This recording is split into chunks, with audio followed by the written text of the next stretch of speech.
नमस्कार, स्वागत है आपका आवाज द वॉइस में। मैं हूं रत्ना शुक्ला आनंद।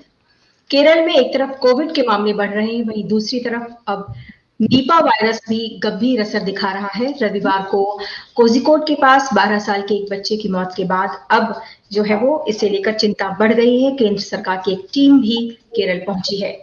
इस बारे में विस्तार से बातचीत करने के लिए हमारे साथ मौजूद हैं डॉक्टर एमसी मिश्रा, जो एम्स के पूर्व निदेशक हैं।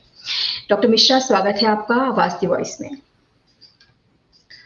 Namaskar. Welcome to all the viewers or audience. जी, डॉक्टर मिश्रा, सबसे पहले आपसे जानना चाहेंगे कि ये दो बीमारियां जो इकट्ठी केरल में हो गई हैं, ये कितनी बड़ी मुश्किल पैदा कर सकती हैं? रत्ना, अगर आप देखें तो नीपा वायरस जो नाम है, मैं थोड़ा दर्शकों को ये बताना चाहूँगा कि इसको नीपा वायरस क्यों कहते हैं। ये सबसे पहले 1999 में मलेशिया और सिंगापुर में इस वायरस के संक्रमण को देखा गया और दोनों जगह मिला के लगभग 300 व्यक्तियों को ये संक्रमण हुआ और उसमें से 100 लोगों की मृत्यु हो गई। इसकी मॉर्टेलिटी ज़्यादा है, इसलिए ये थोड़ा सा चिंता का विषय हो जाता है जब भी कोई केस सामने आता है।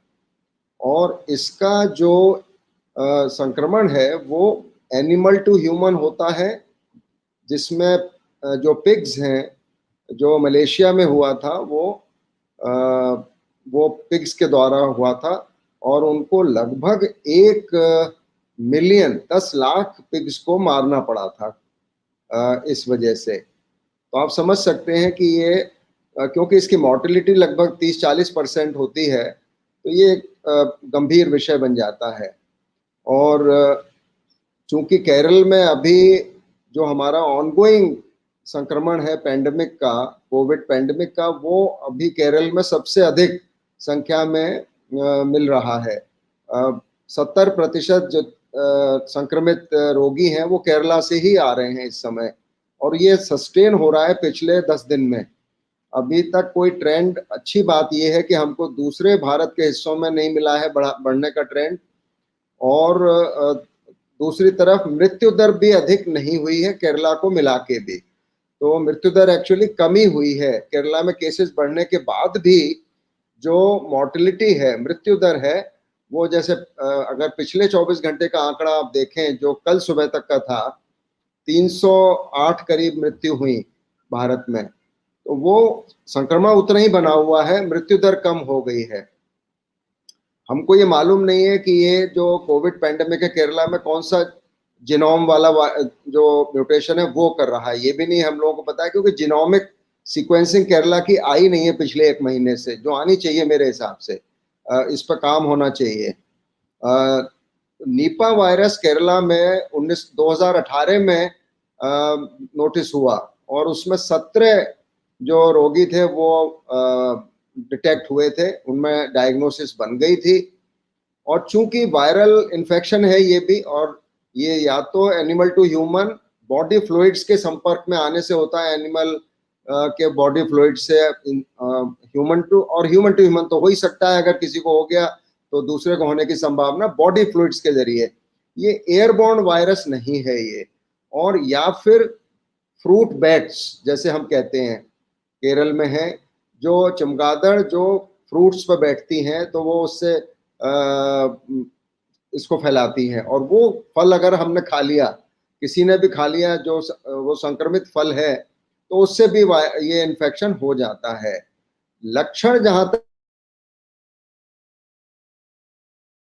लगभग वही होते हैं जो सभी वायरसेस के होते हैं कि आपको बुखार होगा। इसकी भी जो इंक्यूबेशन पीरियड बताई जा रही है 5 से 14 दिन होती है, जैसे कोविड की होती है। सिर में दर्द हो सकता है, सांस में चला जाए तो सांस फूल सकता है, और जब ये दिमाग को असर कर देता है, एनकेफेलोपैथी जिसे बोलते हैं, तब गंभीर हो जाता है ये। और फिर उसमें चूंकि कोई दवाई नहीं है इसकी, तो इसीलिए मृत्यु दर अधिक है। तो ये हम लोगों को समझना पड़ेगा, बचाव ही इसका एकमात्र उपाय है कि हम इसको होने ही न दें। और अभी तक अच्छी बात ये रही है, भारत में भी 2018 में 17 केस रिपोर्ट हुए थे केरल से, और अभी और किसी भारत के हिस्से से ये केसेस नहीं रिपोर्ट हुए हैं, तो ये भी एक अच्छी बात है। और बहुत सीमित संख्या में अभी भी केवल एक 12 साल के बच्चे का जो सब सामने आया है जो केस, जिसमें नेशनल इंस्टीट्यूट ऑफ वायरोलॉजी ने कंफर्म किया है डायग्नोसिस। अब उनके साथ में 2 स्वास्थ्य कर्मियों को और लक्षण हुए हैं। अब देखना पड़ेगा कि उनका दोनों का जो कोर्स है बीमारी का वो किस तरह से रहता है, उस पर काफी निर्भर करेगा। और उन्होंने 300 लोगों को चिन्हित किया है जो उस लड़के के संपर्क में या उसके आसपास हैं। और वहां पे केरल में एक 3 किलोमीटर का क्षेत्र उस बच्चे के घर के आसपास उन्होंने उसको एक कंटेनमेंट जोन की तरह बना दिया है।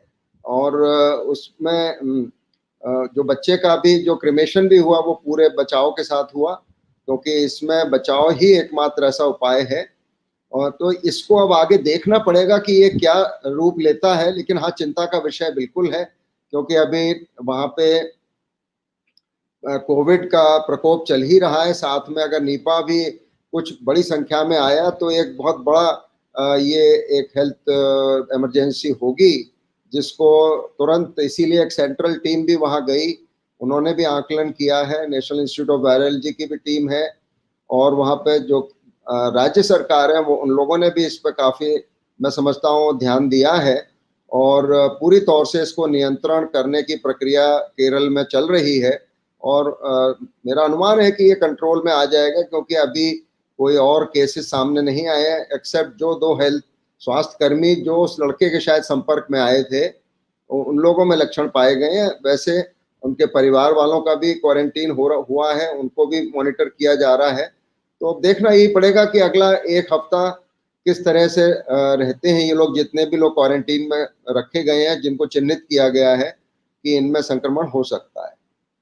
जैसा कि डॉक्टर साहब कहा जाता है कि विश्व स्वास्थ्य संगठन ने भी कहा है कि ये इसे जो नीपा वायरस को सबसे खतरनाक जो 10 वायरस है उनकी श्रेणी में शामिल किया है। 2001 में पश्चिम बंगाल में ये आया, 2007 में पश्चिम बंगाल में आया, 2018 में केरल में आया, 2019 में भी आया, लेकिन किसी की मृत्यु नहीं हुई।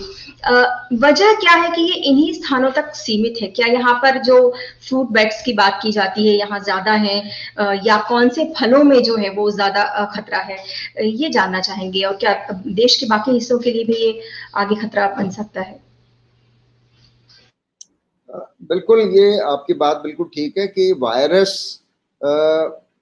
चूंकि इसका जो फैलाव है वो एनिमल टू ह्यूमन होता है और फ्रूट बैट्स के द्वारा होता है। तो जहाँ पे भी ये फ्रूट बैट्स हैं, और जो फ्रूट केरला में बताया जा रहा है वो रंबूतान करके एक फ्रूट आता है, वो लीची की तरह का होता है, रंबूतान, उसके द्वारा होता है। उस पर बैठ जाती है, फिर उस पर वायरस छोड़ देती होगी, और वो अगर किसी ने खा लिया तो वो संक्रमित हो जाते हैं, या फिर उस संक्रमित व्यक्ति के बॉडी फ्लूइड से कोई संपर्क में आ जाए। जैसे हमारा हेपेटाइटिस का वायरस फैलता है, जैसे हमारा HIV का वायरस फैलता है, तो फैलने का जो इसका फैलाव है वो संपर्क में आने से ही फैलेगा, हवा में नहीं है ये वायरस।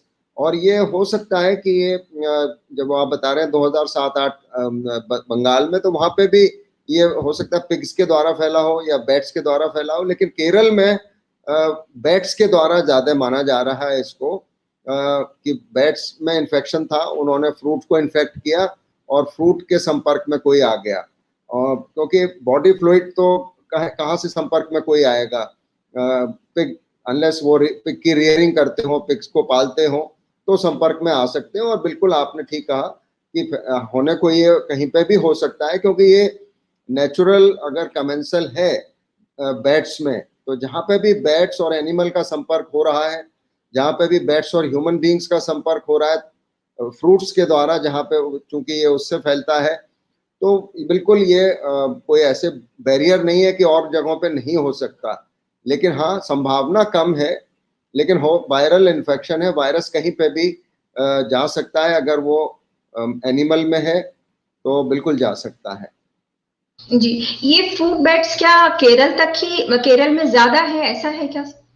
हाँ, कुछ यही बताया जा रहा है कि वो जो एरिया है उसमें होती, महाराष्ट्र में भी हैं फ्रूट बैट्स के एरियाज, और जहाँ पे भी फ्रूट्स को ग्रो करते हैं और कहीं पे भी बैट्स को अगर पनपने का मौका मिलता है तो वहां पे हो सकता है, लेकिन अभी तक और जगहों से महाराष्ट्र से भी कुछ ऐसी खबर आ रही थी पीछे, लेकिन अभी महाराष्ट्र से कोई केस ऐसा रिपोर्ट हुआ नहीं है। लेकिन आगे हम लोगों को काफी क्लोज इसमें मॉनिटरिंग रखनी चाहिए कि और कहीं से तो कोई इसका समाचार नहीं आ रहा है, क्योंकि ये जब एक जगह हो सकता है तो दूसरी जगह भी हो ही सकता है। जी। डॉक्टर मिश्रा, आपसे जानना चाहेंगे कि विशेषज्ञों का कहना है कि वो खजूर से भी दूर रहें, खजूर यदि खाते हैं तो धोकर खाएं, या ताड़ी जो है उससे दूर रहें। तो ये कौन सी कुछ ऐसे सावधानियां हैं खाने पीने की चीजों में जो लोग बरतें हैं? और फलों को अगर साफ करके खाना है, सभी फलों को साफ करके खाना है, या जो एक खास फल केरल में है जिसमें ज्यादा, जिसकी वजह से ज्यादा है, वो थोड़ा बताएं कि सावधानियां और क्या हो सकती हैं। बिल्कुल, आपने ठीक कहा कि सावधानी जो हम लोग अभी भी ले रहे हैं, पहले हम लोगों ने बहुत सावधानी शुरू करी थी कोविड, ये कोरोना वायरस की वजह से, जो 1.5 साल पहले, वो बिल्कुल अब एक रूटीन बन गया है। घर में जो भी फ्रूट और वेजिटेबल आती है उसको पानी में अच्छे से धोएं और धो के उसको फिर पकाएं, और या फिर फ्रिज में भी रखना है तो धो के रखें, कोई फल हो या सब्जी हो। तो बिल्कुल ठीक कहा आपने कि मान लीजिए खजूर है और उससे ताड़ी भी बनती है, खजूर से भी बनती है, और जो दूसरे फल हैं, कोई भी फल आप ले सकते हैं जिसमें यहाँ पे जैसे शरीफा कहीं कुछ इलाकों में महाराष्ट्र में भी होता है, केरल में जैसे बनाना वगैरह काफ़ी होते हैं, और ये जो ट्रॉपिकल फ्रूट्स हैं वहाँ पे लोकल, जो रंबूतान एक नाम मैंने बताया वो वहाँ पे होता है। और भी मैं समझता हूँ फ्रूट और वेजिटेबल्स कहीं जहाँ पे भी बैठेगी तो वो उस पर वायरस को छोड़ सकती है, अगर उसके संपर्क में आएगी या खाने का कोशिश करेगी, और उस पर वायरस जो होगा वो फिर अगर हमने वैसे ही बिना धोए बिना साफ किए अगर वो फल खाया तो बिल्कुल हम संक्रमण होने की संभावना उसमें होगी। तो इसलिए है, बीमारी कोई बहुत लार्ज स्केल पे पहले भी नहीं रिपोर्ट हुई है। जैसे मैंने बताया, केवल मलेशिया में 300 केसेस रिपोर्ट हुए थे पहले, लेकिन अभी तक भारत में अच्छी बात ये रही है कि 2018-19 में, अब जैसे आपने बताया, कोई मृत्यु भी रिपोर्ट नहीं हुई थी। 18 में अवश्य 17 व्यक्तियों की मृत्यु हुई थी केरल में, लेकिन कंट्रोल में आ गया था जल्दी, क्योंकि अब ये जो इलाका है इन्होंने चिन्हित कर लिया है कोझिकोड के पास वाला, तो वो इलाके को चिन्हित करके ये कंट्रोल करने में सक्षम रहेंगे, ऐसा मेरा अनुमान है। सर, आपसे जानना चाहेंगे कि जो नीपा वायरस और कोविड दोनों के लक्षणों में भिन्नताएं हैं और फैलने का तरीका भी अलग-अलग है। तो ये आप यदि दर्शकों को बता सकें ताकि वो बहुत आसानी से लक्षणों को पहचान सकें और जल्द से जल्द जो है वो इलाज के लिए आगे बढ़ें। फैलने का तरीका तो बिल्कुल भिन्न है दोनों का, लेकिन लक्षण जैसे मैंने पहले भी कहा, ये भी वायरस है, और कोई भी वायरस आपके शुरू होता है वायरल बुखार से, जो पहले बुखार आएगा, इसमें भी बुखार आता है। बुखार के साथ आपको सांस में तकलीफ भी हो सकती है, सिर में दर्द हो सकता है, शरीर में दर्द हो सकता है, और वॉमिटिंग हो सकती है, जीआई सिम्टम जिनको कहते हैं। और कमोवेश यही लक्षण हमारे कोविड के भी होते हैं, यही लक्षण डेंगू के भी होते। तो केवल इसमें यह है कि नीपा वायरस जब ब्रेन को इफेक्ट करता है तो उसमें फिर आपको जो रोगी है उसको जो सीजर्स जिनको हम कहते हैं, जो मिर्गी के दौरे टाइप भी आ जाते हैं उनको, एनकेफेलोपैथी होने से, या कॉन्शियसनेस जो लेवल है वो कम हो जाता है, और जो है जो ब्रेन ज़्यादा इफेक्ट होता है तो होश में नहीं रहता व्यक्ति, तो एनकेफेलोपैथी में वो हो जाता है। और चूंकि ये वायरल इन्फेक्शन है तो इसका कल्चर वगैरह भी इतना आसान होता नहीं है करना, तो इसलिए लक्षण तो लगभग इंक्यूबेशन पीरियड, लक्षण जैसे नीपा के लिए कहते हैं 5 से 14 दिन, कोविड के लिए, कोरोना के लिए कहते हैं 2 से 14 दिन, तो इंक्यूबेशन पीरियड भी लगभग सेम है, लक्षण भी कोई भिन्न नहीं है। केवल यही है कि जो कोरोना वायरस है वो रेस्पिरेटरी वायरस है और वो लंग्स को ज़्यादा असर डालता है, जो नीपा वायरस है ये ब्रेन को ज्यादा अफेक्ट कर देता है, इसीलिए गंभीरता इसकी समझी जाती है और इसीलिए मृत्यु दर भी इसकी अधिक है। जब ये ब्रेन में चला जाता है, ब्रेन में स्वेलिंग हो जाती है, स्वेलिंग होने से आपको ब्रेन फंक्शन फिर कम हो जाता है, उसमें बेहोशी भी आ जाती है, कोमा में भी जा सकता है, एनकेफेलोपैथी हो जाती है, जो ब्रेन की जो मेनिंजेस हैं उनमें इन्फ्लेमेशन हो जाता है, सांस भी फूल सकता है, लंग्स भी अफेक्ट हो सकते हैं, इसमें हमारा जो पाचन तंत्र है वो भी अफेक्ट हो सकता है, तो उसमें वॉमिटिंग, डायरिया, वो सब फीचर्स जो होते हैं वो बिल्कुल किसी भी वायरल में, जैसे हम वायरल गैस्ट्रोएंटेराइटिस जैसे हम बोलते हैं कि दस्त लग जाना या उल्टी हो जाना, नौजिया होना, तो ये लक्षण लगभग इसके सेम होते हैं, इसमें कोई बहुत ज़्यादा फर्क नहीं होता। और इसका बचाव ही एकमात्र, फिर से मैं दोहराऊंगा कि ऐसा है कि इसका बचाव एकमात्र बहुत महत्वपूर्ण हो जाता है कि हम किस तरह से इसको बचा सकते हैं होने से, और उससे बहुत फिर फर्क पड़ जाएगा कि हम होने ही ना दें इसके। तो उसमें एक तो जो अगर कहीं पे भी, जैसे केरल सरकार ने अभी ये निर्णय लिया है कि वहाँ पे स्ट्रिक्ट लॉकडाउन वगैरह कर रहे हैं वो, और उस जो बच्चे को जिसको हुआ है, जिसकी मृत्यु हुई है, उसके घर के आसपास के एरिया को भी उन्होंने क्वारंटीन और एक कंटेनमेंट जोन बना दिया है, तो जिससे कि हम लोग, कोई भी व्यक्ति संक्रमित व्यक्ति के संपर्क में, क्लोज कांटेक्ट में या बहुत नज़दीक संबंध में निकट न आए, जिससे उसके बॉडी फ्लूइड्स, जिसकी वजह से ये संक्रमण फैलता है, उसकी कोई संभावना बने। और फिर मैं दोहराऊंगा कि जो लक्षण है वो बुखार, सिर में दर्द, खांसी, गले में खराश, सांस में तकलीफ होना, अगर जीआई सिम्टम्स हैं तो वॉमिटिंग का होना, और तो ये माइल्ड सिम्टम्स होते हैं। सिवियर सिम्टम्स के लिए जो जैसे मैंने बताया, ब्रेन में स्वेलिंग आना, कोमा में चले जाना, या सीजर्स जिनको हम मिर्गी के दौरा कहते हैं वो आ जाना, बिल्कुल डिसोरिएंटेशन, जैसे आदमी को पता ही नहीं क्या हो रहा है, वो हो जाना, तो ये सब लक्षण होते हैं जो कोविड में ये लक्षण बहुत नहीं होते हैं। जो है कि कोविड में आमतौर से सांस की तकलीफ ज्यादा होती है और ब्रेन वाले सिम्टम्स उन्हीं लोगों को होते हैं जिनमें ब्रेन को ही अफेक्ट करता है कोरोना इन्फेक्शन, अदरवाइज नहीं होते हैं। लेकिन ये चूंकि कंटेजियस है, कॉन्टैक्ट से होता है, इसलिए कॉन्टैक्ट ट्रेसिंग इसमें भी आवश्यक है, इसमें भी आइसोलेशन आवश्यक है, और वो किया भी जा रहा है वहाँ पे। और अभी तक इसके लिए कोई दवाई, जैसे किसी भी वायरस के लिए नहीं होती है, इसके लिए भी कोई दवाई अभी नहीं आई है। सर, जानना चाहेंगे कि देश के कोई दूसरे हिस्से भी हैं जहां लोगों को इसके लिए सतर्क रहना चाहिए? मैं समझता हूँ ये जो महाराष्ट्र में बहुत सारे एरियाज हैं जहाँ पे बहुत सारा फ्रूट्स ग्रो किया जाता है, अंगूर की बेलें होती हैं, आपको पता है, वहाँ अंगूर बहुत ग्रो करते हैं, फिर शरीफा है जैसे वो ग्रो होता है वहाँ पे, बहुत सारे और दूसरे फ्रूट्स भी जो हमारे उत्तर भारत में आते भी नहीं है, उस तरह के फल वहाँ पे ग्रो होते हैं। तो बिल्कुल, क्योंकि जो वातावरण है, जो क्लाइमेट है केरल का, ठीक है, केरल का टेम्परेट है, तो महाराष्ट्र के भी जो कोस्टल एरियाज हैं, और कोस्टल एरियाज में कहीं पे भी, जैसे बंगाल भी माने तो आप वहाँ पे भी समुद्र आ जाता है, बे ऑफ बंगाल आ जाता है, तो वो उन एरियाज में जहाँ पे बैट्स भी, जहाँ पे नमी होती है और अंधेरा होता है, तो वहाँ बैट्स भी वहाँ ग्रो करते हैं। तो वो इस तरह के एरियाज, कोस्टल एरियाज में जहाँ पे भी इनको मौका मिलेगा तो वहाँ पे ये हो सकते हैं। और फिर नेचुरली बैट्स, आपने पता ही है कि वो जाएंगे, अपना खाना ढूंढेंगे, फिर कहीं बैठेंगे, वहाँ से लेके आएंगे, और फिर अगर उसमें कंटेमिनेशन हो गया तो इसका रिस्क तो हो सकता है, थ्योरेटिकली भी हो सकता है, प्रैक्टिकली भी हो सकता है। कि जूनोटिक डिजीजेस क्यों बढ़ रही हैं पूरी दुनिया में? यदि हम देखें तो जूनोटिक डिजीजेस बढ़ रही हैं, क्या ह्यूमन और एनिमल्स का कांटेक्ट बढ़ रहा है? वजह क्या है इसकी?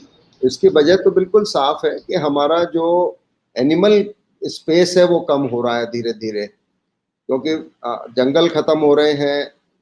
जहाँ पहले हैबिटेट, हमारा जो ह्यूमन हैबिटेट बहुत क्लोज जा रहा है एनिमल हैबिटेट के। आप देखिए, चाहे वो आप इधर देख लीजिए, जो हमारे देश में जो ये टाइगर रिजर्व्स हैं, रिसोर्ट्स हैं, वहाँ पे देख लीजिए, और किस तरह से ये इस तरह के जो जानवर हैं वो शहर में आ जाते हैं, गांव में आ जाते हैं, क्योंकि उनकी जो जगह है वो हम लोगों ने एनक्रोच कर ली है। और इस वजह से जो नेचुरल हैबिटेट होता है एनिमल्स का, वो कहीं ना कहीं कम हो रहा है, जिसकी वजह से उनको जो भी जानवर हैं इस तरह के, उनको अपना खाना लेने के लिए जाना पड़ता है फिर, और उसमें फिर इंसानों को भी नुकसान होता है, हम लोगों को भी नुकसान होता है उसकी वजह से। तो ये बहुत बड़ा एक कारण है। जो हमारा ह्यूमन हैबिटेट बढ़ा है उसमें एनवायरनमेंट को भी नुकसान हुआ है, क्योंकि हम लोगों ने कुछ कारणों से बहुत अच्छा अपने एनवायरनमेंट को, अपने वातावरण को उतना साफ और उतना प्रोटेक्ट करके नहीं रखा जितना रखना चाहिए था। और लोगों की संख्या भी बढ़ती जा रही है। अब वो पॉपुलेशन है, चाहे ह्यूमन पॉपुलेशन हो, हम लोगों की जो जनसंख्या बढ़ रही है, अब वो जगह चाहिए। आप देखिए कितना शहर बढ़ गए हैं, बाहर चले गए हैं पिछले 30-40 वर्षों में। दिल्ली को देख लीजिए, गुड़गांव आ गया, नोएडा आ गया इधर। तो ये सब क्या है, पहले यहाँ सब जंगल था। आप कहते हैं जहाँ एम्स बना हुआ है आज दिल्ली में, वो जब बना था एम्स 56 में, यहाँ जंगल होता था। जब आप नई दिल्ली से यहाँ आते थे, लोग रात को शाम को आना नहीं चाहते थे, क्योंकि यहाँ जंगल होता था बीच में, लोग डरते थे। महरौली वगैरह कुछ भी नहीं था, ग्रीन पार्क नहीं था, हौश खास नहीं। तो आप समझ सकते हैं कि ये तो हम लोगों के देखते देखते हुआ है सब, और ये बहुत जगहों पे हो रहा है, अभी भी हो रहा है। और इसका जो परिणाम है वो हम लोगों के सामने है। जी डॉक्टर मिश्रा, दर्शकों को बहुत महत्वपूर्ण जानकारी देने के लिए आपका बहुत बहुत शुक्रिया। आपसे अन्य विषयों पर भी आगे चर्चा होती रहेगी। आपका बहुत धन्यवाद। धन्यवाद।